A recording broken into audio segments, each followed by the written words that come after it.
It has been 1 month since the catastrophic Baltimore bridge collapse. Now, the U.S. Army Corps of Engineers is working to reopen access to the port. The fourth temporary channel is opening as crews continue to remove debris from the wreckage. 2 victims of the collapse have still not been found. Colonel Estee Pinchasin joins us now from the site. She is the Baltimore District Commander who is leading the salvage efforts for the U.S. Army Corps of Engineers. Colonel, thanks so much for being with us. Thanks for having me. So can you just briefly describe to our viewers where the current operations stand? What are you doing as of right now? So we just reached a very significant yet incremental milestone, which is to open a limited access channel within the normal 50-foot federal channel that supplies the commerce all the way into the Port of Baltimore.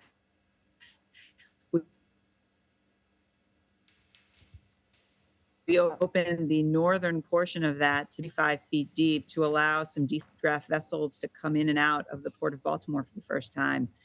So pretty exciting day today. That's certainly good news to get things sort of rolling.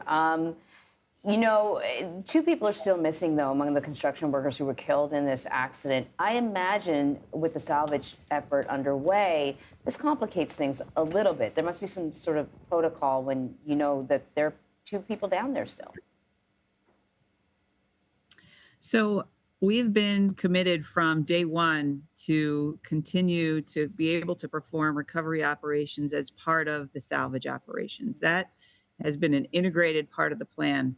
While all the engineering that takes place in order to cut, rig, and then lift these massive spans out of the water, as part of that plan, we have partnered with the Maryland State Police to have their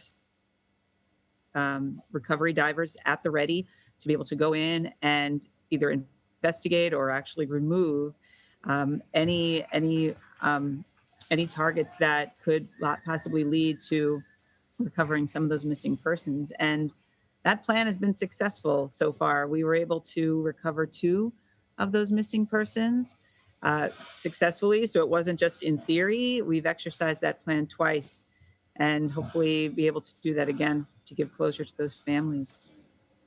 So talk to us about the preparations to refloat the dolly and what comes next. So at this point, while we have the channel open, we are doing a lot more engineering and preparations to be able to remove that massive span. It's about 5,000 tons that's laying on and across the dolly. It's very intricate because while it looks peaceful sitting there, there's a lot of pressure and tension, stored energy inside those members that are laying in the water because of how the collapse occurred. So being able to engineer how to remove that safely without causing any additional damage to the dolly is really the main focus, so that as we remove the wreckage, we'll be able to refloat the dolly. The crew on the dolly is working hard along with the salver to set the conditions necessary to refloat. There's a whole sequence that they go through.